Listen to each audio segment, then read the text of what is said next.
Bienvenidos a Más vale tarde que nunca, el espacio donde escuchamos el cuerpo, le damos voz a las emociones y una pausa al alma. Hoy en este nuevo episodio tenemos a un invitado muy especial, Juan Pablo Castaño, psicólogo, y nos va a hablar de cómo desde la ciencia va trascendiendo y caminando hacia la sabiduría ancestral indígena. Juan Pablo, bienvenido. Natalie, muchas gracias por invitarme a tu espacio. Gracias a ti por aceptar, por venir a contarnos qué estás haciendo. Antes que nada, cuéntanos a todos, a los que nos están viendo, a mí, ¿quién eres? ¿Qué haces? Bueno, un poco explorando los orígenes, yo nací en Florencia, Caquetá, un pueblo bastante, digamos, ubicado en la periferia, muy lejos del centro del país.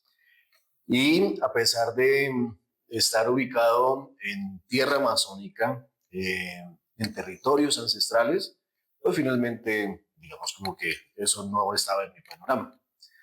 Y me vine a estudiar psicología. Afortunadamente, digamos que ese bichito que a uno lo va moviendo y lo va encaminando por la vida en las cosas que realmente deben pasar en la existencia de uno, pues bueno, vine aquí a Bogotá a estudiar psicología y a encontrar un camino de exploración interior. Eso fue por allá en los años 90. Y a partir de allí se abrió, digamos, todo un panorama, toda una perspectiva, siempre con la intención de buscar hacia adentro, como algo que permanentemente me estaba inquietando, como la pregunta existencial que todos tenemos, ¿no? Entonces, Juan Pablo es eso, es una persona de provincia, es una persona de región, formado en Bogotá, y que no contento ni satisfecho con lo que la ciencia, la psicología logró, digamos, darme la posibilidad de conocer desde la perspectiva científica, pues yo lo cuento de manera de anécdota, y es, me entregaron el diploma y yo le dije, pero ¿cómo así? O sea, ya terminé y lo que yo venía buscando, ¿qué pasó? Eso es todo. ¿Eso fue todo o qué? ¿Qué era lo que estabas buscando específicamente al estudiar psicología? ¿Qué querías encontrar? Es que esa pesquisa existencial desde muy niño a mí aparecía siempre el interrogante, ¿qué había después de la muerte? Si era la posibilidad de existir vida después de la muerte. Me interesaban muchísimo los temas esotéricos, espirituales, el tema sobre extraterrestres me fascina. Todo lo que tiene que ver con la exploración del ser interior, que pues, finalmente nosotros somos seres multidimensionales, y todas esas cosas, digamos, me llamaban poderosamente la atención. La etiqueta que llegó a mí fue psicología, afortunadamente, fue lo que estudié y fue lo que no encontré. Ok. Entonces, como no lo encontré, pues había que buscarlo por otro lado. ¿Qué pasa después de que recibes el cartón y dices, aquí no me dieron la respuesta? ¿A dónde te vas y qué empiezas a buscar? Bueno, digamos, antes de terminar eh, los estudios de psicología, por allá en el año 93, junto con un grupo de personas, encajamos, ahí sí, en la sincronicidad de la vida misma. Fue un proceso muy hermoso porque se abrió todo un espacio de formación en prácticas espirituales, en prácticas que tienen que ver con lo esotérico, en prácticas que tienen que ver con las leyes del universo, que uno pudiera pensar que por el hecho de que uno no las conozca no quiere decir que no existan. Así como los mundos espirituales y los planos energéticos, si uno no los ve, no significa que no existan. ¿Sí? Entonces fue empezar a caminar y explorar desde la astrología, Reiki, todo el tema de chakras, todo el tema de regresión a vidas pasadas. Eso fue una bomba atómica espiritual lo que estuvimos viviendo desde esa época del 93. Yo me gradué en el 97. Y entonces, pues sí, yo salí muy psicólogo organizacional, estuve trabajando en una multinacional, haciendo procesos de selección, de capacitación y todo el cuento, pero siempre estaba allí. Pulsando en ti, hay algo más que esto. Correcto, correcto. Entonces, bueno, finalmente uno sigue viviendo porque uno se casa, tiene hijos y se separa también, porque pues, igualmente los psicólogos también nos separamos y tenemos conflictos. Que todo el mundo Hay creería crisis. que no tienen No, total. conflictos, pero... No, total, porque parte de la esencia de la vida es poder hacer ese camino interior, ese camino del ser. Un título no le garantiza a uno efectivamente que uno está por encima del bien y del mal. Entonces, eso me permitió, digamos, encontrar unos horizontes muy interesantes de concebir el mundo como un ser multidimensional. Entonces, en la universidad uno aprende que el ser humano es un ser biopsicosocial. Y allí para de contar, o sea, esas 3 dimensiones te van a permitir a ti explicar el comportamiento humano. Pero solamente desde lo social, lo psicológico, mental, pero se deja de lado lo espiritual y emocional. Correcto. Bueno, lo emocional involucra está dentro ahí, de lo pero... psicológico. Correcto. Pero una dimensión tan fundamental como la espiritual, tú no la vas a ver, ni lo vas a estudiar, ni lo vas a encontrar en la universidad. Ok, entonces ya no estudio psicología. No necesitaría hacerlo para hacer el camino, porque si no, entonces todo el mundo tendría que estudiar psicología para hacer este camino, el camino espiritual. Y no es necesario. No es necesario. Okay. Entonces, pues a partir de eso, llevo en este camino más o menos unos 35 años, yo creo. Yo soy padre de 4 hijos, ¿sí? Producto de 2 relaciones y una tercera que actualmente está, digamos, vigente, ¿sí? Entonces, fíjese que, por ejemplo, en términos de las relaciones de pareja, tuve que vivir varias experiencias y varios momentos para poder integrar en mí eso que llamamos, si estamos hablando de lo emocional espiritual, de lo psicológico espiritual, para poder entrar en algo que es fundamental dentro del camino espiritual, y es la conciencia, la toma de conciencia o el despertar de la conciencia. Entonces, digamos, esos escenarios, yo tengo, afortunadamente mis padres aún viven, están aún en Florencia, Caquetá. Mi padre tiene 86 años, mi madre tiene 82. Están jóvenes. ¡Caramba! Pero desde ese punto de vista me estoy gozando en ese despertar de conciencia, la posibilidad de estar conscientemente y compartir conscientemente con ellos, por ejemplo.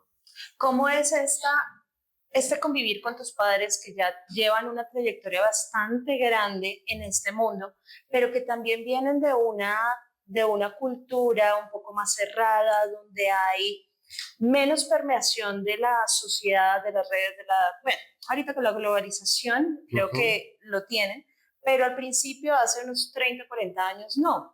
¿Cómo fue crecer estando en Florencia, Caquetá? ¿Cómo fue estar cerca de las culturas, de los indígenas, al lado de tus padres? ¿Qué recibiste de ellos y de todos? Es que, Natalia, es que eso es lo curioso, porque yo vine, digamos, muy de allá, una vida desprendida del miedo, desde el punto de vista de lo que se vive del miedo aquí en Bogotá, que la gente anda con la cartera, sí, escondida, como corriendo a toda hora.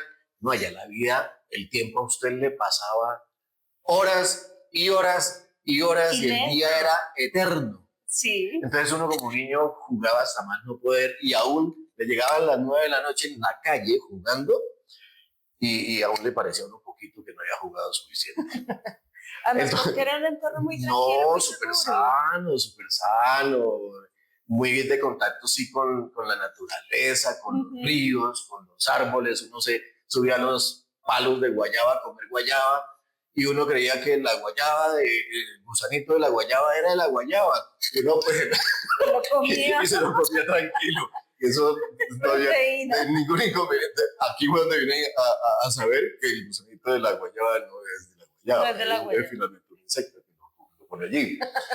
Pero todas esas cosas, digamos, hace que, o hizo que en mí viviera muy desprendido de esos procesos de temor. De esos, la familia fue una familia, digamos, muy, hablemoslo, clase media, trabajadora, y desde el punto de vista de las responsabilidades que nos atañen, nosotros somos 4 hermanos, fuimos 4 hijos, y indudablemente el más casposo era aquí Miguelito. La oveja negra de la familia, como sí, llaman. Sí, totalmente. es que eso no es gratis, que en toda familia haya una oveja negra. Y es ese espíritu que decide encarnar allí para abrir precisamente esos esquemas cerrados, tradicionales, como para romper esos elementos de pautas de crianza muy desde, no sé, desde los patrones culturales establecidos, de los temas relacionados con el machismo, por ejemplo. Eso me permeó hasta más no poder, y parte, digamos, de las circunstancias, por ejemplo, vividas en mis relaciones de pareja, es haberme dejado permear de todo eso, porque es que finalmente lo psicológico queda estructurado desde lo que tú recibes en tu casa, en tu colegio, el entorno académico, escolar, ¿sí? Lo que tiene que ver con lo social y pues obviamente todo lo cultural. Es muy diferente haber nacido en Caquetá o si yo hubiera nacido en La Guajira. Sería un Juan Pablo absolutamente diferente. Y ahí es donde vienen y existen los condicionamientos y esas adquisiciones de conceptos tabúes y fidelidades con familia, sociedad, amigos, profesores y demás que permean lo que estás diciendo y genera y crea tu carácter, tu temperamento, tu forma. Correcto. ¿Cuándo te das cuenta que todo eso no eres tú? No, pues eso viene haciendo parte de ese proceso de despertar, porque en la psicología yo encontré algo que me pareció supremamente interesante y fue el mundo de lo inconsciente. Sigmund Freud nos ayudó como a aportar ese concepto fundamental del inconsciente y no se equivocó. O sea, finalmente nosotros en nuestro aparato psicológico tenemos una mente inconsciente que tiene guardado allí todos los registros de todas las experiencias positivas, no tan positivas y recontra pichas, por decirlo de alguna manera. Entonces... todo lo oscuro, la oscuridad que no nos gusta ver, ¿no? Claro. Y Carl Jung habla también del inconsciente colectivo, que son esos parámetros y arquetipos que hay desde lo cultural, que también moldean la forma de ser, ¿sí? de las sociedades y de los individuos. Entonces ahí aparece el concepto de la sombra.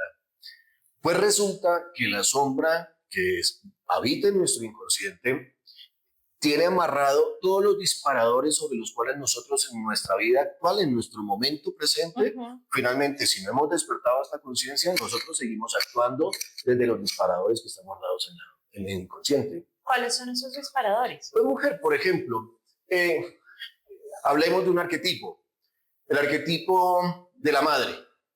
Una mujer que asume el arquetipo de la madre, entonces da unas características de que es la persona nutritiva, protectora, bondadosa. La que sostiene, la que acuna, la que está siempre presente. Claro, y ahí hay un arquetipo grandísimo relacionado que es la Virgen María. Entonces todas las mujeres intentan ser las más devotas, santas. Homologarse a eso, pero por dentro hay unos elementos de impulsos y instintos que jalonan y disparan las emociones. Y allí cuando se despierta el mal genio, cuando se despiertan los celos, qué cuento de Virgen María, qué cuento de madre, ni qué nada, sino aquí está. Acá hay una humanidad. Aquí está la humanidad. Hay una humanidad que está sintiendo y pulsando desde otro lado, que siente celos, que siente ira, que siente rabia. Pero eso está mal, o sea, esos son los condicionamientos que nos meten en la cabeza a nivel social, ¿no? Educativo, familiar. Claro, y entonces, finalmente, por ejemplo, todo lo que tiene que ver con la educación sobre ese patrón y el estereotipo de la familia patriarcal, de todo el estereotipo machista de nuestra sociedad como tal. Entonces, pues uno no se queda sin verse contaminado con esos patrones. Y entonces, pues, si uno es bien pispo, bien pinta, cuando joven, ¿sí? Y si fuera eso, entonces la mamá y el papá le celebran a uno que uno tenga una novia y además le dicen no se vaya a pegar de una sola. Entonces ese impulso, vaya usted. Vaya usted como claro, pero a mi porque... hermana no vayan ni se le va a ocurrir hacer lo mismo que está haciendo Juan Pablo, porque entonces la categoría que le van a poner es otra. Es otra. El título que le van a poner es otra. Sí, mira ese concepto de machismo y la permisividad por parte de nuestros padres de al hombre se le permite todo, a la mujer no, Claro. porque tienen que mantener ese concepto de que son mujeres puras, santas, devotas, Sí. dedicadas. De acuerdo. Yo también peleaba mucho con eso y Claro. yo soy también la oveja negra de la familia y chocaba con ese concepto de por qué a los hombres sí, a las mujeres no, debería ser todo por igual y que existiera este equilibrio. Correcto.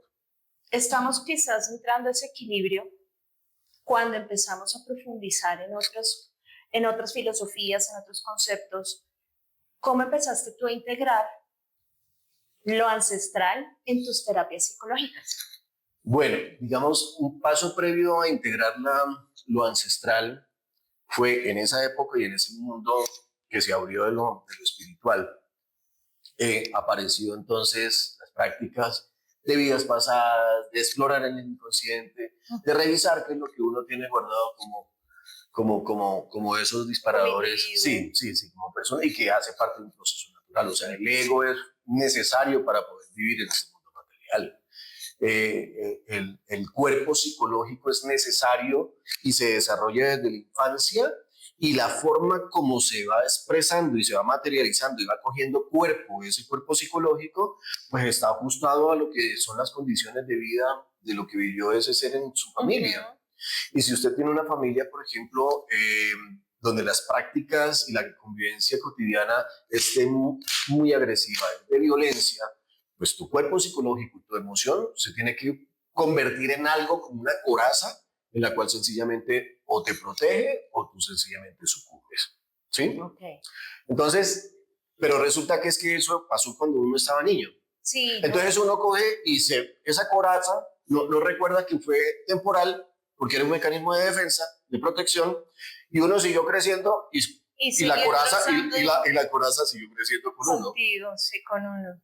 Entonces, ahí es donde viene para nosotros los hombres lo difícil que es expresar, abrirnos en los afectos, en nuestras emociones, en el sentir. Sí, porque a los hombres les dicen, ustedes no pueden expresar, no pueden llorar, los hombres no lloran, los hombres no sienten, los hombres son machos, los hombres sostienen, proveen, son los cazadores, la mujer es la que recolecta, o sea, seguimos teniendo una ancestralidad bastante fuerte. Total. Pero nos están cohibiendo mutuamente de expresar la emoción. O sea, yo no te puedo expresar que como mujer me siento frustrada, por ejemplo, que tú te vayas todo el tiempo a trabajar. Correcto. Y yo estoy frustrada porque no quiero estar todo el tiempo en la casa, quiero apoyarte trabajando. Correcto. Y tú no me puedes contar que te sientes frustrado trabajando todo el tiempo y quieres que yo salga también por los condicionamientos. Eso que tú estás diciendo es el primer paso, que es la vida común y corriente de cualquier ser humano. Actuar en automático. Sí, estamos. Pero uno no se da cuenta que está actuando en automático. Uno sencillamente vive, porque es que nadie se detiene a decirle, oye, mira, el proceso que tienes que hacer es eso. No. Uno lo que hace es estrellarse con las personas y estrellarse con el mundo. Y en la medida en que mi comportamiento tiene un efecto, uno va diciendo, miércoles, como que lo estoy embarrando, o como chispazos de verdad. ¿Sí? Sí. Eso es como el primer paso. El segundo paso, que cualquier persona lo puede dar, no solamente quienes estudiamos psicología o que están en un tema de revisión de su vida, es eso, permitirse la posibilidad de revisarse hacia adentro para poder encontrar entonces eso que habita en mí y que está en el inconsciente. Y entonces es permitirme a mí decir cuál es el patrón de comportamiento que yo tengo como hombre. Le estoy respondiendo al modelo machista y yo estoy contento y satisfecho con ese modelo machista y resulta que voy y le pregunto a mi esposa y no, mi esposa está hasta aquí, hasta el cuello, mejor dicho, hasta que me bota. Ella no lo hace porque tiene un patrón que dice primero hay que conservar la familia por encima de todo. Y todo por los hijos. Y todo por los hijos, y está respondiendo un modelo, pero si ella si pudiera votar eso al abismo, hacía rato se hubiera desprendido de mí, por ejemplo. ¿Sí? Entonces, el segundo paso es hacer ese proceso de revisión desde el inconsciente. ¿Qué fue lo que empecé a hacer con todo este mundo de astrología, todo el tema de a las ciencias místicas? Sí, total. A lo que mal llaman a las ciencias místicas, porque para mí son ciencias sabias. Claro, pero también está el tabú de que eso es charlatanería, sí. Que son brujos, que eso está en el pecado y que Dios no acepta ese tipo de Ahí cosas. viene la religión, el condicionamiento religioso de lo que desconocemos. Total. Pues aquí traigo una anécdota, como por ejemplo, en mi casa mi madre, la manera que tuvo mi madre de decirnos que nos amaba era con la comida, y lo sigue haciendo aún, ¿sí? Eso es de todas las mamás, y sobre todo de cocinar abundantemente. Claro, abundante, y más aún, pero al papá era el plato más grande y luego seguía el mío porque yo era el hijo hombre mayor, ¿sí? Sí. Y entonces de ahí para allá. Entonces, cuando entramos en ese tema, pues se nos dio por volvernos vegetarianos. ¿Cómo se tomó la familia? No, imagínate. Entonces, nosotros aquí de vegetarianos, 5 años de vegetariano, pero el primer año, entonces, cuando yo volví a Florencia para unas vacaciones, pues mi madre, con ese amor del mundo, me sirve un plato relleno. Oh, por Morcilla. Sí. Y yo le digo, mamá, yo no estoy comiendo morcillas ahora porque yo me volví vegetariano. ¿Cómo así que se volvió vegetariano? ¿Pero usted qué le pasa? Mejor dicho. Sí. Entonces, entran los juzgamientos y señalamientos, claro, ¿no? Porque ¿cómo es que tú creciendo en esta familia carnívora, patriarcal, totalmente hetero, ahora tienes otras conductas? Total. Empezando por la comida. Claro. Entonces, el permitirnos abrir la puerta al inconsciente es el segundo paso que yo en este recorrido he venido dando. Y bueno, lo que me parece, digamos, un poco interesante de mi proceso es que además de hacerlo personal, yo también iba validando los conceptos de la psicología. Yo decía, ¿hasta dónde la psicología me permite entonces entenderme y comprenderme a partir del concepto? Y hasta dónde se queda corto. Cuando empezaba a quedarse corto, entonces yo me iba para las ciencias místicas, como tú lo dices, ¿sí? Que son todas las escuelas espirituales, todas las filosofías orientales, y ahí empieza a entrarse al terreno entonces de las medicinas ancestrales, que es como la tercera fase en la que actualmente me encuentro, ¿sí? Sí. Paradójico, porque habiendo nacido en el Caquetá, cuna de pueblos originarios, Sí. pueblos amazónicos que utilizaban desde tiempos inmemoriales plantas maestras como el yagé, como el tabaco, como la coca, en todos sus rituales, claro, en todos sus rituales que lo utilizaban como medicina ancestral, que lo utilizaban como medios de conexión espiritual para poder orientar al pueblo, para tomar las decisiones, ¿sí? Pues yo no sabía que pueblos indígenas habían en Caquetá, sino hasta cuando salí, estudiaste, tuviste una vida. Todo, absolutamente todo. Cuando, oiga, ¿y usted qué siendo pueblo? de allá, Sí. ¿A cuál perteneces? Pero eso no puede ser posible. La vida confabuló y aquí se terminaron las perspectivas laborales, pues arranqué de nuevo para Florencia.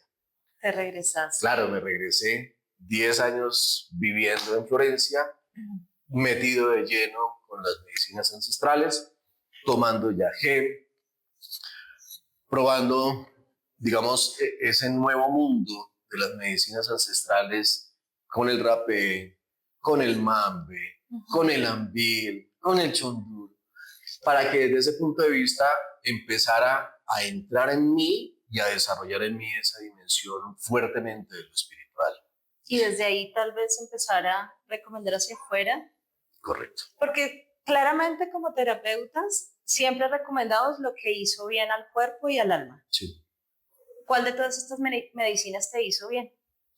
Es que a ver, en cuenta que es como un cóctel. Ha sido un cóctel. Entonces, yo arranqué, por ejemplo, tomando yagé. Ok, ¿cómo te fue con el yagé? Voltajudo. No he escuchado a la primera persona que diga, no, la primera toma me trató divinamente. No, y más aún porque es que ahí hay unas conexiones profundas, por ejemplo, con la astrología, con mi carta natal. Porque dentro de todo eso, pues también estudiamos astrología. Ok. Y entonces, mi carta natal tiene unas particularidades como todas las cartas astrales de todos los seres humanos que habitamos en este planeta. Y hay toda una serie de elementos donde mi signo y los signos en determinadas casas están muy saturadas por el elemento agua. Entonces yo soy Escorpio, ascendente Escorpio. Entonces el tema de la sensibilidad, el tema de lo que tiene que ver con el mundo espiritual, el tema que tiene que ver con lo ancestral, con lo místico, a mí me subyuga.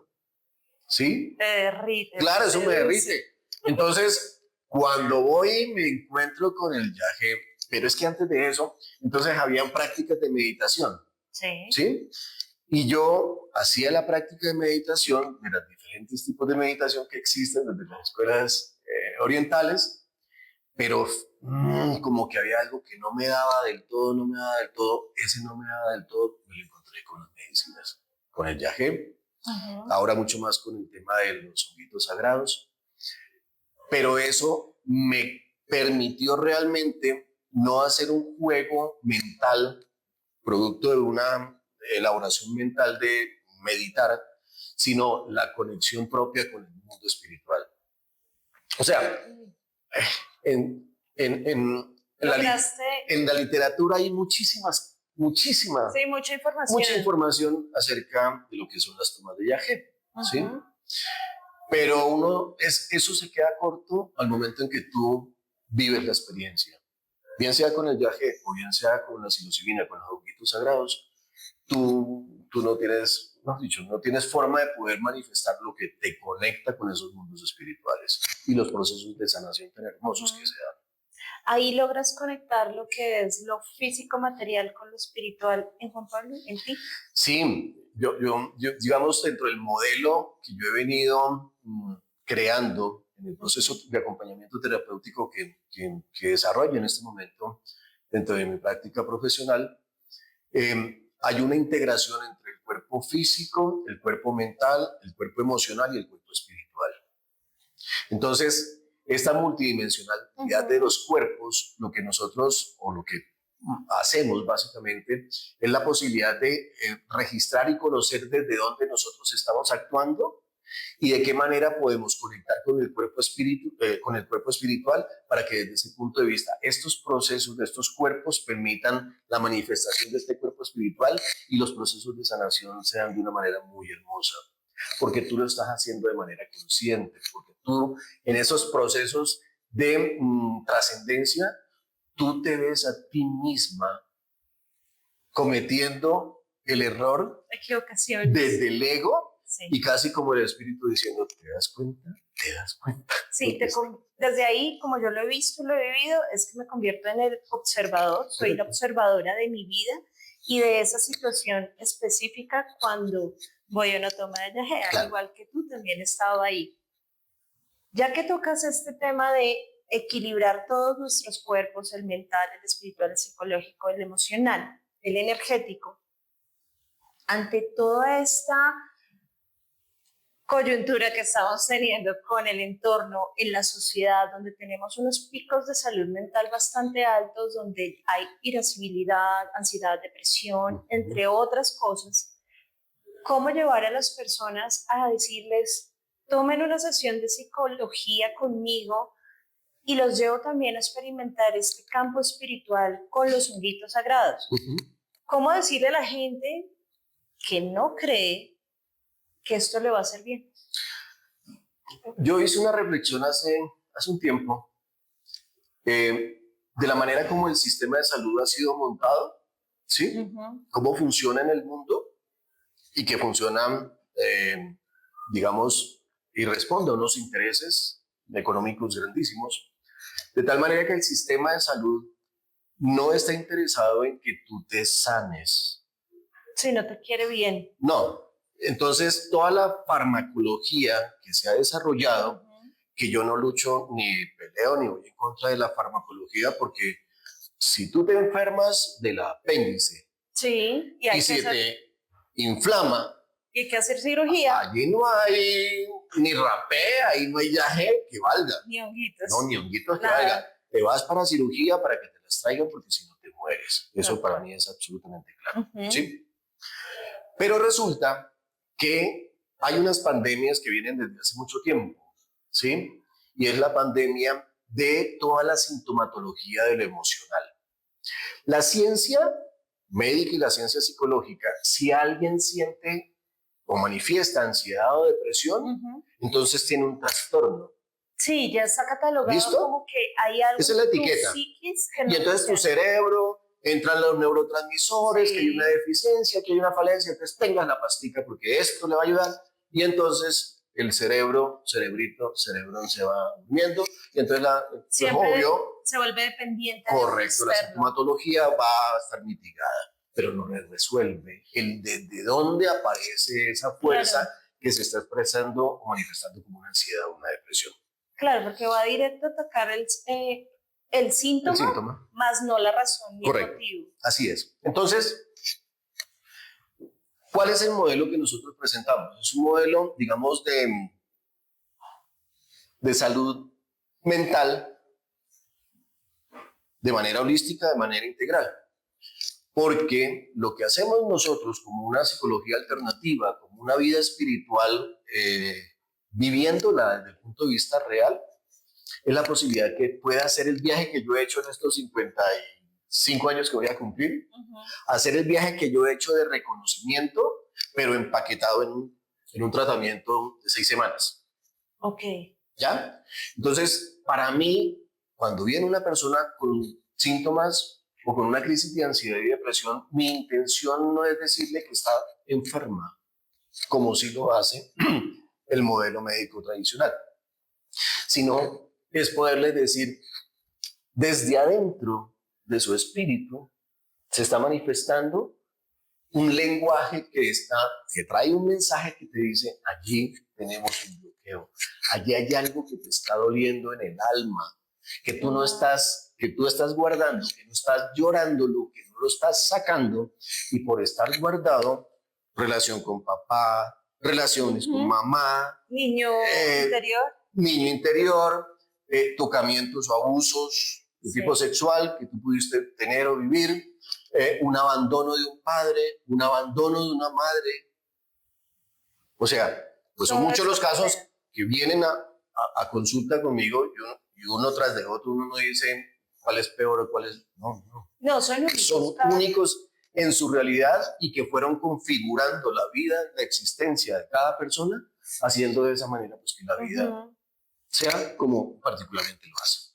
Entonces, es ese proceso muy amoroso de contención emocional que permita que la persona se pueda abrir en su emoción, abrir en su corazón, abrir en su espíritu, para que desde adentro surja ese proceso de limpieza, de liberación, de sanación, y nazca el poder fundamental que está escrito en todos los libros, y es el del amor. Inclusive en los libros religiosos. Claro. El lenguaje primordial y lo que nos va a salvar es el amor. Dios es amor. Dios es amor, pero ¿cómo hacemos que la gente... Claro, pero vívalo, pero siéntelo de esa manera. Entonces, en ese proceso, las medicinas sagradas tienen una labor, digamos, de ser el dispositivo, porque uno solito, haciendo el papel, por más meditación que yo haya hecho, no me permite, digamos, ese nivel de conexión profunda con el campo espiritual, con mi mundo espiritual. Entonces los honguitos, muy amorosamente, cuando uno los consume, con un proceso de acompañamiento terapéutico, eso no es recreativo, eso no tiene nada que ver con ser recreativo, no, es un proceso de acompañamiento terapéutico con medicinas ancestrales. Entonces, las medicinas ancestrales abren puertas dimensionales del inconsciente, puertas dimensionales de lo espiritual, que permite, como tú lo decías, verse uno haciendo el rol de observador desde el niño hasta cuando va creciendo, y esos miedos que tuviste en tu infancia, tú ya no los tienes necesidad de estarlos viviendo en tu época actual, en el presente, porque tú los resuelves acá. Tú perdonas acá, tú te das cuenta y pides perdón por lo que tú hayas podido también generar desde tu propia ignorancia. Entonces, sí es un proceso terapéutico muy hermoso, con un altísimo perfil de seguridad, porque siempre hablan desde el desconocimiento y la ignorancia, que entonces crea adicción. No, es que no son drogas. Es que no es son un medicinas. tema correcto, no es un tema recreativo porque lastimosamente han ahorita tomado, acuñado todo el tema de las medicinas ancestrales para ofrecerlas en apartamentos, en parques, y quiero decirles que esto no se hace así.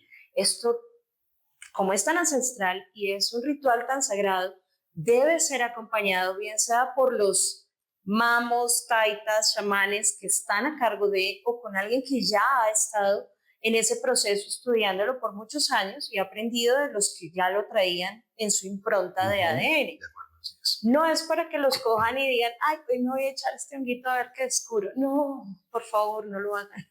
No lo hagan, no lleguen ahí. Y pasa. Sí, pero genera otras cosas. Total, no es terapéutico, no es sanador. No es nada sanador, se vuelve caótico. Antes, por el contrario, crea mayor crisis. Correcto, porque no hay un acompañamiento, no hay un sostener, un espacio seguro donde puedas de verdad ir profundizando a través de respiraciones, a través de una guía, a través de palabras específicas para profundizar en tu inconsciente. Tu inconsciente es muy grande y llegar ahí necesita guía. Así que por favor no lo hagas solo. Busca a los terapeutas que sabemos cómo hacerlo. Correcto. Hay algo importante para notar y es que igualmente desde lo que establece la ley estadounidense, los hongos y las medicinas sagradas cayeron en una clasificación de drogas ilegales, razón por la cual, digamos, hay un vacío legal, ¿sí? Aquí en Colombia no está regulado el uso, por ejemplo, de la psilocibina como elemento terapéutico, ¿sí? Entonces, de una u otra manera, es el hombre occidental que llevamos, pongámosle, 3.000 años, 2.000 y un poquito más, de esta civilización occidental, ¿sí? Diciéndole a la sociedad de hace 7.000 años, 10.000 años, que tiene toda la sabiduría ancestral, eso que usted está usando y que viene usando de tiempos inmemoriales y que sirve para poder equilibrar, armonizar y tener la salud del cuerpo y la salud de la mente, el hombre occidental dice, eso es droga y eso está prohibido. A los pueblos nativos. Claro, porque nos desconectaron de ahí. Total. Entonces, esa desconexión que hubo y esa ruptura que hubo de nuestro cordón umbilical con el planeta, con la naturaleza, incluye a las medicinas ancestrales. ¿Bien? Eso hay que tenerlo en cuenta para decir que, salvo algunos estados de los Estados Unidos, salvo Australia, salvo Nueva Zelanda, no sé qué otros, si en Europa ese tema alguna vez ya anda en proceso, pero Argentina viene trabajando fuerte, Chile viene trabajando fuerte aquí en Latinoamérica para poder reconectar esos caminos con la naturaleza, pero con una cobertura legal. ¿Sí? Entonces, aquí en Colombia eso está en pañales. Pero como muchas de las cosas que pasan en la realidad, una cosa es lo que dicen las letras y otra es lo que vive y pasa realmente en el mundo. El sistema de salud está en crisis, y tú me lo preguntabas en términos de salud mental. La salud mental en nuestro país está en crisis y en el mundo entero. Y el sistema de salud tradicional no está dando respuesta efectiva a esa problemática de salud mental que tenemos nosotros como seres humanos. Si no lo estamos teniendo de un sistema de salud que tiene una base legal, desconocemos absolutamente entonces las medicinas ancestrales, sabiendo, y ya hay desde hace rato también, de los años 60, todo el boom, ¿sí? El boom hippie. Exacto, de la contracultura y todo esto. Desde esa época las universidades efectivamente hacían investigaciones con psilocibina, los hongos de psilocibina, con el peyote, con el yagé.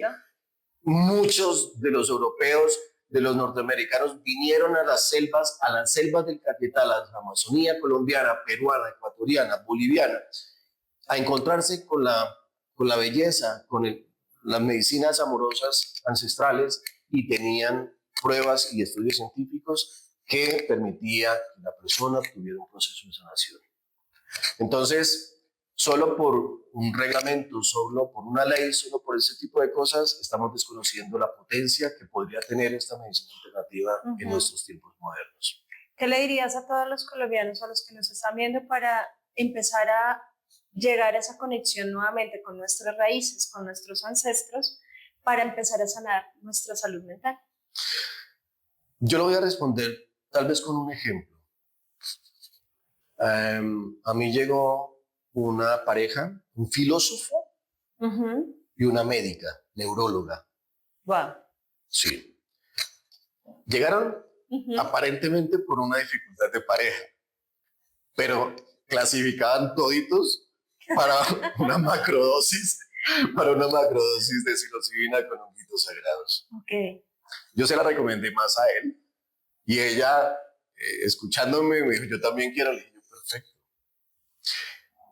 Con los protocolos que hemos diseñado para que sea absolutamente seguro, que sea absolutamente amoroso, que se sienta la persona segura de ese proceso, de ese caminar hacia adentro, pues nos fuimos para una zona de alta naturaleza, entonces los pinos, un bosque hermoso, unos prados, y donde podíamos entonces tender, digamos, las colchonetas y hacer el proceso entonces de toma el ritual sagrado con los hongos. Y entonces esta pareja vivió el proceso, hermoso, hermoso. Ella se liberó llorando hasta más no poder, luego integrado. Él igual, de idéntica manera, vivió un proceso muy interesante con su familia. Y al final yo les pregunté, ¿qué tan frecuente es que ustedes vengan a estos escenarios naturales? Me dijo, no. Cero. Cero. Es la primera vez. Exactamente. Y estamos hablando de dos personas formadas desde el punto de vista académico, en un gremio, filósofos y médicos, pero desconectados, como tú lo mencionabas, de las raíces. De la raíz. Y enfermos, bueno, con sus procesos emocionales manifestándose. Sí, con una sintomatología específica que debía ser tratada. De acuerdo. Encantadísimos. Y después de la macrodosis, continuaron con la microdosis. Ajá. Y aún continuamos en el proceso, pero están encantadísimos. Encantadísimos. La parte de los sueños, todo el material onírico se activó de nuevo. Demasiado. Ven la vida con mayor claridad. Tienen la posibilidad de poder integrarse. El motivo de consulta que era de pareja, eso ya no es motivo de consulta. No, porque es que, ¿sabes qué he notado yo cuando vienen con un tema de pareja a consultar? Que en realidad no es un tema de pareja, es un tema individual que está afectando a la pareja. Cuando me doy cuenta, cuando el paciente se da cuenta de que, es que es por mi conducta y la puedo transformar, la relación de pareja se transforma. Lo que es adentro es afuera. Y si tú quieres que el mundo cambie, cambia tú primero. Así es, así es. Un último consejo para que la gente venga a ti, te escuche, quiera consultar contigo. ¿Qué les recomendarías? ¿Qué les dirías, sobre todo en este pico de salud mental, ansiedad, depresión y demás que tenemos en este momento? No debemos normalizar los síntomas que se nos presentan desde el punto de vista emocional. O sea, que tú llores está bien, pero que tú llores con un dolor y un sufrimiento en tu alma no está bien. Que tú sientas que te ahogas y cada vez que te despiertas no le encuentras sentido a tu vida, eso no es normal. Ok, y lo hemos normalizado. Total. Que tú vivas, pero aceleradísimo, no a 100, sino a 1000 por hora, desgastando toda tu maquinaria del cuerpo, de la mente, de tus emociones, ¿sí? Tu paz interior, y que ni siquiera puedas dormir tranquila, eso no está bien. Okay. Entonces, no normalicemos que la paz en nuestro corazón esté siempre alejada de nosotros. No, nosotros podemos ser felices, nosotros podemos vivir en paz. Y sobre todo también, además de haber encontrado el amor y la felicidad de cada uno de nosotros, podemos ayudar a vivir en amor y a vivir en felicidad con quienes nos rodean. Pero lastimosamente nuestras familias no siempre son para vivir en ambientes de amor y de felicidad. Y es producto porque les hace falta ese proceso de sanación. Ahí es donde hay que convertirse en el observador, hacer un alto, respirar. Ya les hemos dicho en capítulos anteriores, hay que respirar, pero no simplemente como, ay, sí, me tengo que calmar, sí, calmémonos. Sí. No, no, no. Es una respiración más calmada, tranquila, donde puedas sentir el cuerpo, qué le está pasando al cuerpo, dónde está doliendo. Y que está bien, Natalie, pedir ayuda. Sí. Cuando ya no la logramos hacerlo solos, solas, está bien. Y hay personas que levantar la mano. Están interesadas en hacer un acompañamiento profesional, ético, amoroso y sobre todo seguro. Tú eres uno de ellos. ¿Dónde te encontramos? Bueno, pues sencillo, Juan Pablo Castaño Lozada. Me pueden contactar al celular 318-883-1611 o en las redes sociales. Estoy como Juan Pablo Castaño, psicólogo. Perfecto. Juan Pablo, gracias por acompañarnos en Más Vale Tarde que Nunca. Esto da para un segundo programa porque vamos a profundizar en casos, situaciones para consultar, tratamientos que tú ya has dado y otros temas que tenemos ahí en el medio. Gracias a todos por estar aquí, por acompañarnos en Más Vale Tarde que Nunca, el espacio donde le damos voz a las emociones, descanso al cuerpo y una pausa al alma.